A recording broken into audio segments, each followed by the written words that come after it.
thanks for tuning in. For the Looking Back series, I'm Marianne Pleva. This is the third program in a series that focuses on local history. I'm especially pleased to be here today with Melissa Josefiak, who, since 2014, has been the director of the Essex Historic Society. In addition, Melissa serves as a member of the Professional Development Program for Small Museums, known as STEPS Connecticut. Prior to that, she served as assistant director of the Wethersfield Historical Society and the board of the Connecticut League of History Organizations. She holds degrees in both history and English. Welcome, Melissa. Thank you very much for having me today, Marianne. I appreciate it. I'm so glad you're here, and it seemed like a long time that we first met and talked about putting this program together, and we had quite an interesting meeting. So my first question is, how did you get to the Essex Historical Society? And I always want to say they're so lucky. Why did they get so lucky that you landed on their doorstep? How did that all happen? Well, thank you. I left full-time work at Wethersfield Historical Society with the birth of my daughter in 2009, and I was at home with her for a couple of years. And then I received a number of phone calls for museum consulting work, some of which I took, some of which I kindly said no to. But I remember getting a couple of calls about Essex Historical Society and how they were interested in hiring someone to oversee volunteers. And I said, I don't know if I'm ready for a steady gig right now.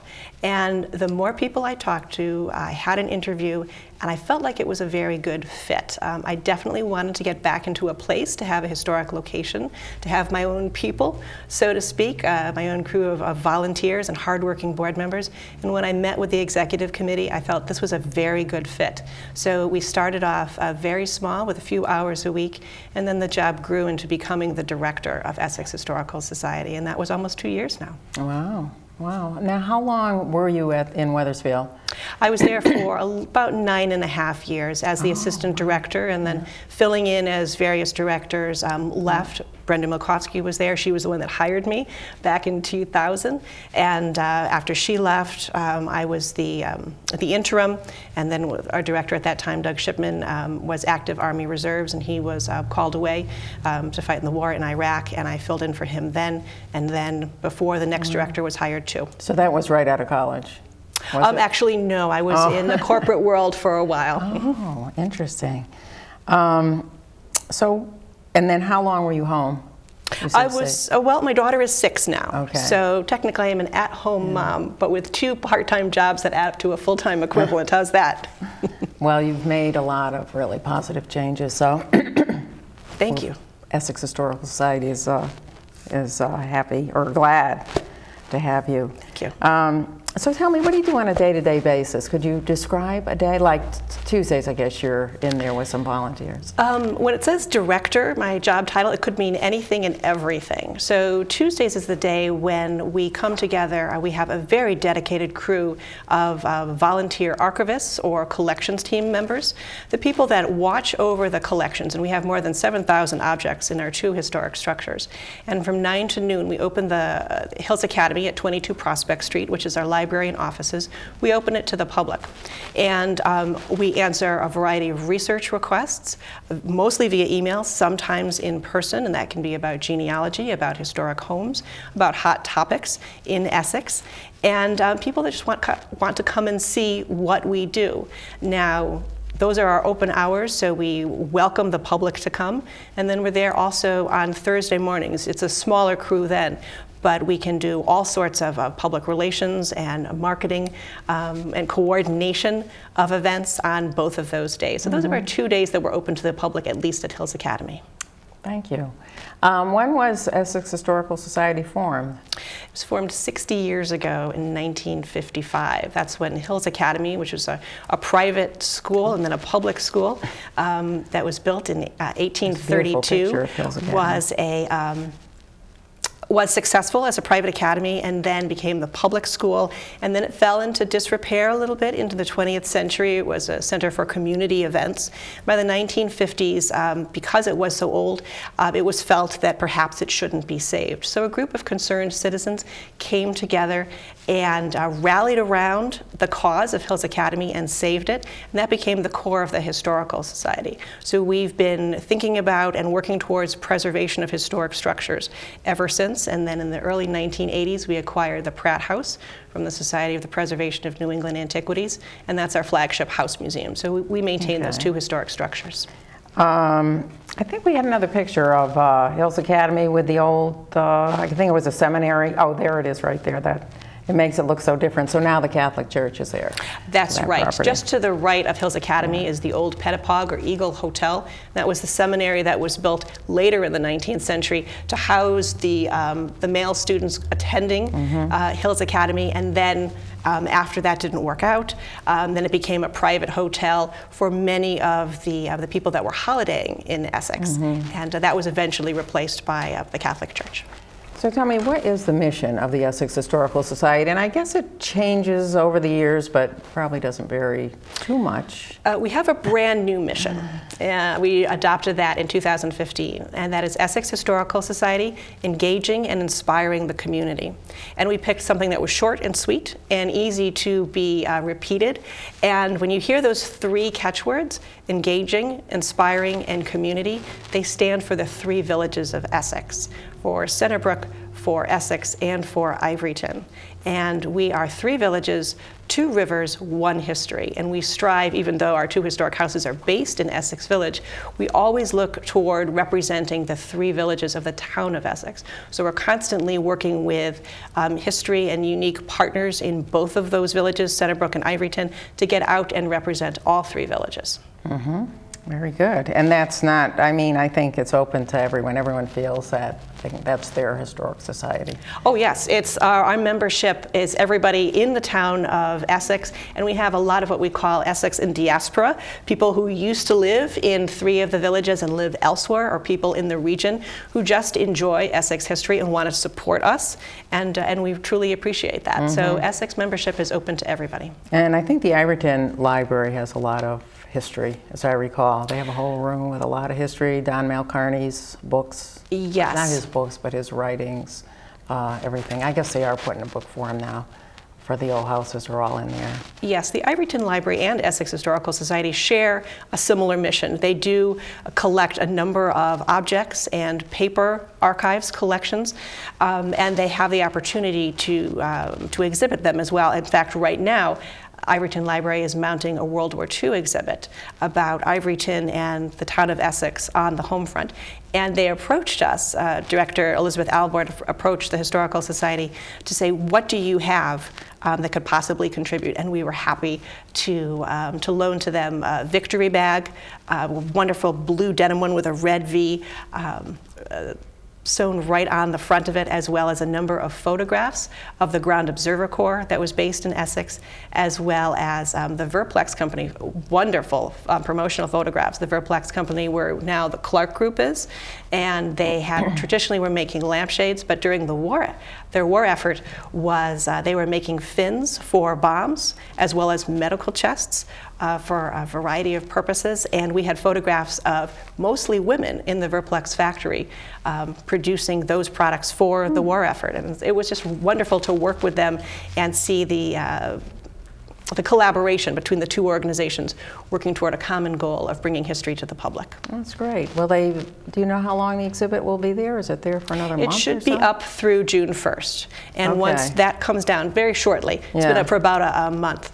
But then if people want to see those photographs, we have a wonderful digitized collection, and we're happy to open them up to the public too during our open hours, or send us an email and we could certainly have people look at them. Yeah, and I guess the other library has a couple of cases that are always filled with Essex Historical Society stuff. Yes, the Essex Library Association has two of our exhibit cases, and we rotate exhibits in there, I'm going to say 2 or 3 times a year.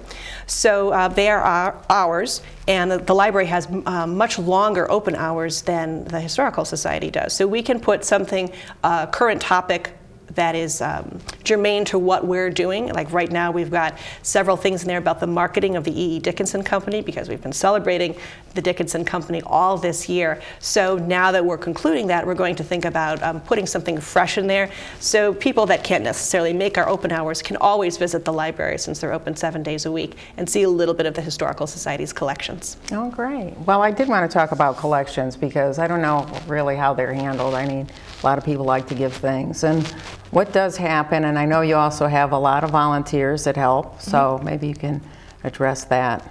Thank you. We have a very dedicated group of volunteers who join us at Hills Academy on Tuesday mornings. They've been going by several names. The Archival Angels, they're the Collections Committee. I think we have a nice photo of a couple of archangels there. Hard at work, that's right. And they're using our collections database. Everything that the Society owns that's donated to us or for purchase is cataloged, and we use the best museum standards. We use accession numbers. Everything is cataloged. You can see some of our collection storage there. Right now, some of the labeling, things are in, objects are in boxes, so that using these best standards, if we can provide the best quality and care for the objects that are entrusted to us through the public trust. People are giving us their family heirlooms, things of interest, things that we're actively collecting, and when they arrive, we go through a collections committee to see, because we don't take everything. We want to determine, does that fit into our collection scope? Do we have a good copy of this already? Is this something that can broaden our mission? And then once it's approved, there's a series of paperwork so that we can own outright title to the objects. It's processed and housed in our storage with environmental controls, so that at any moment, if we wanted to look at that object, or if someone comes in that has an interest in it for research, for exhibit, or to learn more, we can call it up at a moment's notice, thanks to our database and good collections care. So it's off-site. Most of it is off-site, would you say, or is it all at Hills Academy? I would say the bulk of it is at Hills Academy. Our second floor, we do have selected exhibit cases downstairs. The Pratt House itself is its own collection, and that's on-site at the Pratt House, and we do have a small off-site storage facility. Great, great. Now, I know that often, and there are a lot of old houses in Essex, we're really blessed, but often people will come by after they bought a house. And I guess I'm wondering about the research. You open that so that people can come in. So tell me how that works. Do they have to have an appointment, or can they just go in there on a Tuesday and look up stuff for themselves, or what happens? There are many options. We are very fortunate that for decades we had the wonderful town historian Don Malcarney, who loved doing title search, and his wife Shirley often helped him and compiled that research, so that many of the historic homes in town, let's say even 80 years ago, we have a very good collection organized by street of the historic homes, and selected photographs about them, many primary source documents as well, so that people who are interested in researching their home can contact us either in person or via email, and our website is essexhistory.org, to see about their particular home, provide us with the address. We can do the research within our collections itself, or can point you to other sources. And then if they don't have a plaque on their house already, we have a plaque program that is administered by Shirley Malcarney. Okay. We could go through and get that done for you. All right, we'll talk about that plaque program in just a little bit. So I was going to say about people doing research. So you're open to them doing research, and they should contact you first, probably. So we can be prepared, truly, and to make sure that we're open. We're guaranteed to be open every Tuesday morning and most Thursdays. But we appreciate the heads up, because then we can pull the research and have it available to you as well. I was thinking about Don Malcarney's books, and I wish that I had thought to bring them, because they're so complete. They're 2 big volumes, and they're just. I don't know how many houses are not in there, but I think most houses are in there. If they're historic from all 3 villages, Houses of Essex 1 and 2, we always have available. They're at the libraries. We sell them 2 at Pratt and at Hills, and then of course he did the 2 Arcadia books. One about the village of Essex itself, about all 3 villages, and then about the ivory trade. In conjunction with Deep River too. Okay, and also there's a movie too available that's very good about the ivory trade. It was a I believe so. Maybe Don didn't work on that. Maybe that was somebody else, but they did that, oh God, let's see, 8 or 9 years ago. I'm sure we have a copy. It's available, and that was a pretty good. I'm sure we have a copy in our records. But let's talk about that preservation award, shall we? So I guess that started 4 or 5 years ago, that every year the society gave out a preservation award. The house had to be a certain age, and it had to be in pretty much the condition that it started. And I think that we have a couple of pictures of, I think the Iverton Library was one recipient. Oh, there it is. Beautiful. Looks a little modern with the wires there, but I did my best. Centerbrook Architects, I think, was one. They were the winner last year, that's correct. EHS definitely encourages preservation on a private and a public scale. There is no historic district in any of the villages, and the Historical Society can provide you with a number of resources to support any kind of preservation project. And so a few years ago, we started with a competitive process to vote for the most, let's say, the highest quality preservation in a given year, and the public was certainly encouraged to vote for those locations. So last year was Centerbrook Architects, Iverton Library. There are some private homes. Centerbrook Meeting House, and then I couldn't remember. There was a fourth one, I think. So private homes are suggested too, but we've rethought that this year, and not necessarily giving award every year. We're going to concentrate on giving the Preservation Award for something truly extremely meritorious, let's say. If there's an above and beyond project, then we'll award that at our annual meeting, which is usually held the first Sunday in November. First Sunday in November, okay. And then you have a, do you have a strawberry social? We have had the Strawberry Social in the past years. Usually that was in June. Unfortunately, in 2016, we're not going to run it because we just had our large Dickinson celebration. So we're going to concentrate on our summer programming, and then did the wonderful program. It seems it's a week and a half ago now, but that was really kind of the launch, the cap of our 60th anniversary year. Right. Okay. Good. Well, much to celebrate. I think we're just going to have to go to a public service announcement now. So this is about adoption of pets and going to the park. So pay attention to these PSAs, and we'll be right back.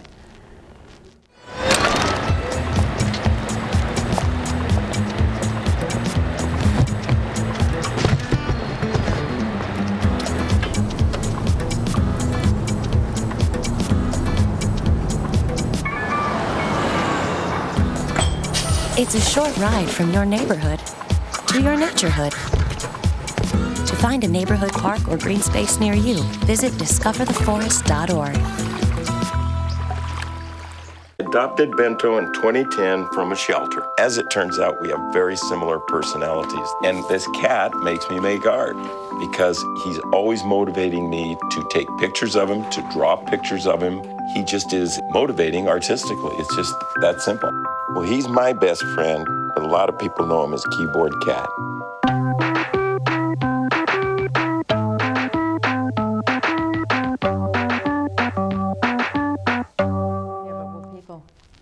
We're back.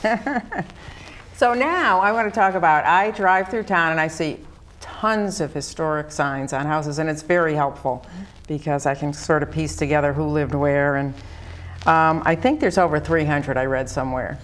So can you tell me, and we have a nice picture of a historic sign, unless that already, there it is.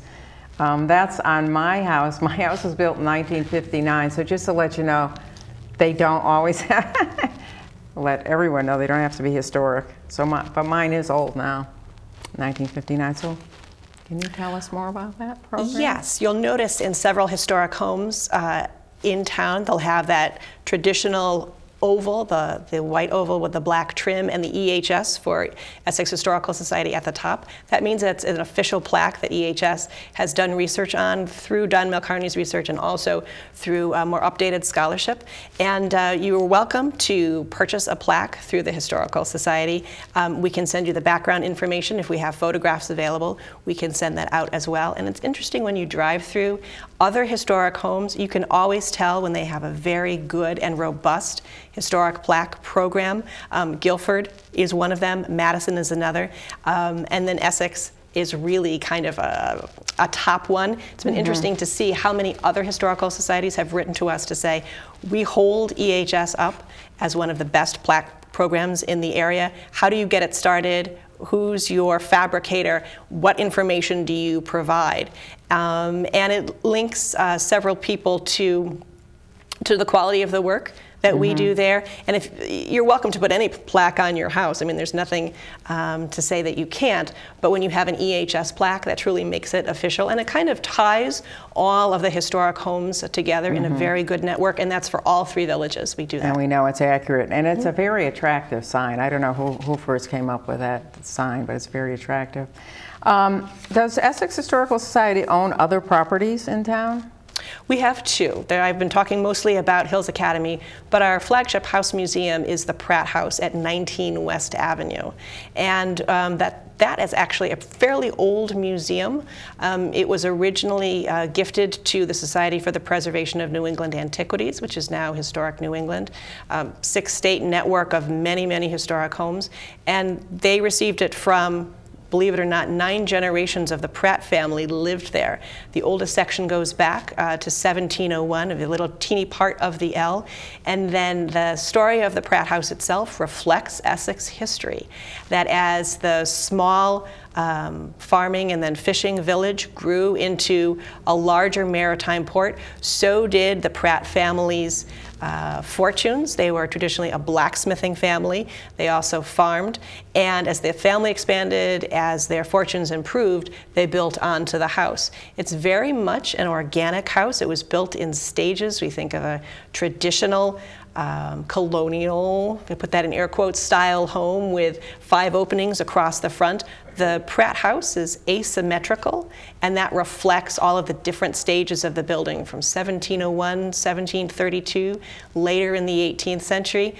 Now, there are 162 towns in Connecticut, but there are over 200 historic house museums. And you can go to any town and see 1 or 2 or more of them. But the unique thing about the Pratt House is that it truly is symbiotic with Essex history, and how those phases came together to form the big, beautiful house that you see there is really unique. So when the family, the Pratts, passes into another cousin, the Griswold family, they give the house to Spinia.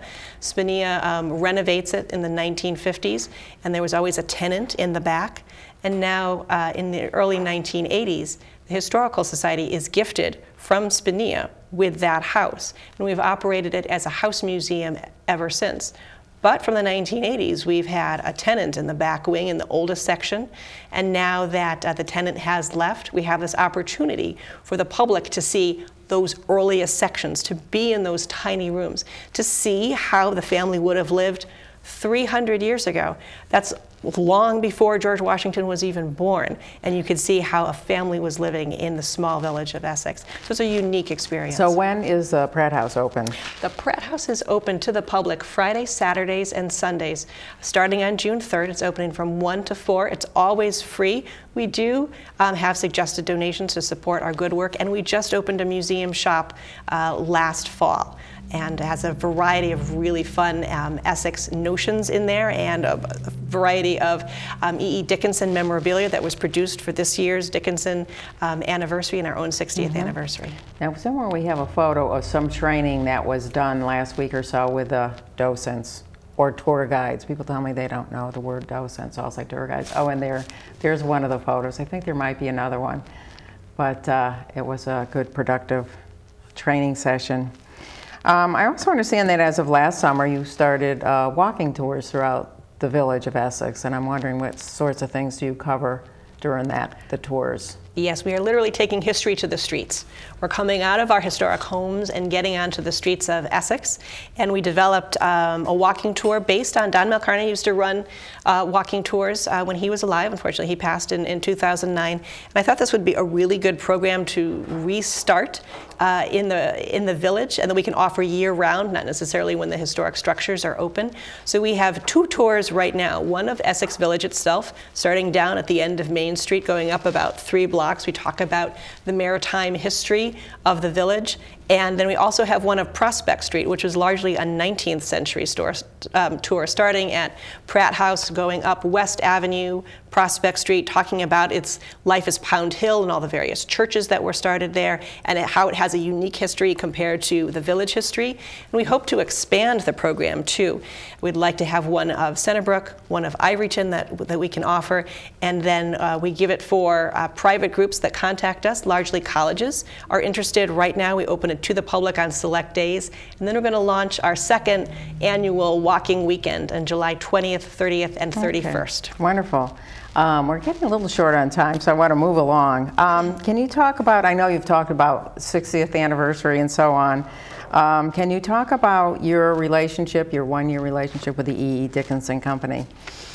The E.E. Dickinson Company was a major employer here in town. It was a worldwide product producing witch hazel that was shipped around the world. It was based in Essex. The main plant was right by where today Essex Steam Train is, Valley Railroad. So we've been working with Valley Railroad to restore or refurbish the Yellow Label Mill, which is that small red structure right on Route 153 at the back of the train station. And working with Valley Railroad has been tremendous, and the town of Essex and many of our collaborators. E.E. Dickinson Witch Hazel is still produced today by the Dickinson brands out of East Hampton, which is American distilling. So we've been working with a number of collaborators in doing, we did a house tour of the Dickinson mansions on Main Street in September. Brenda Milkowski did a wonderful discussion in January about the marketing efforts, how they closed out so many of their competitors and became the dominant witch hazel brand, and how it's used in a variety of cosmetics today. And then we just had, just 2 weeks ago now, the celebration, the completion of the refurbishment of the Yellow Label Mill. The public was invited. It was a fantastic party and kind of a dreary day, but we were able to open the Yellow Label Mill to events, as well as the bottling plant and the former Witch Hazel Distillery, which is now largely outthink and called Witch Hazel Works. So yeah, great day. Really, the Yellow Label looked very good. It looked very good that night and in its photograph here. So we just have, I'm going to move along a little quickly here. Just tell me some of the upcoming programs for next year. Oh, sure. Well, our walking weekend is at the end of July. More recently, we're going to have, we're part of Connecticut Open House Day on June 11th. So the public is welcome to come to the Pratt House. Pratt House is open from June through September, Friday, Saturday, and Sunday afternoons. We'll be having our baseball game, our vintage baseball game with Chester and Deep River Historical Societies. And that will be on, Sunday, September 18th. There's a wonderful vintage photo of the Ivoryton team from Comstock Cheney, and we've developed a really nice rivalry with them. We welcome more than 300 people. That's a free event, open to the public. Pratt House is open for Christmas on Thanksgiving weekend. Our annual meeting will be the first Sunday in November. Will be held at Veterans Memorial Hall. And then, of course, we'll be doing the trees and the rigging parade as well. Okay, great. Well, a lot of exciting things coming up. So I just have my last question is, how would somebody become a member? How would they get involved? Who do they contact? What do they do? Sure. They're watching the show and they say, gee, that sounds exciting. The first step is to visit our website, if you like, essexhistory.org or .org. Our phone number at Hills Academy is 860-767-0681. And you can write to us, too, at P.O. Box 123 in Essex, 06426. Okay, great. Well, it's been wonderful hearing all about this, and I'm so glad that you're here. But unfortunately, we're out of time. We hope you've enjoyed and learned about the valuable work of the Essex Historic Society. For more information about the Society, visit their website. I'll repeat it again, and www.essexhistory.org. So if you'd like to be a guest on this program and share some history, or you'd like to host this program, you can contact me at my email, contessa@gmail.com. Thanks to our crew today, Bill Cook, Al Mankovich, Mary Catherine Coburn, Ken Betterworth, Chris Morgan, and a special thanks to Melissa Josefiak. I've been practicing that name all week, the director of the Essex Historic Society. For Looking Back, I'm Mary Ann Pleva. Oh, and thanks for watching.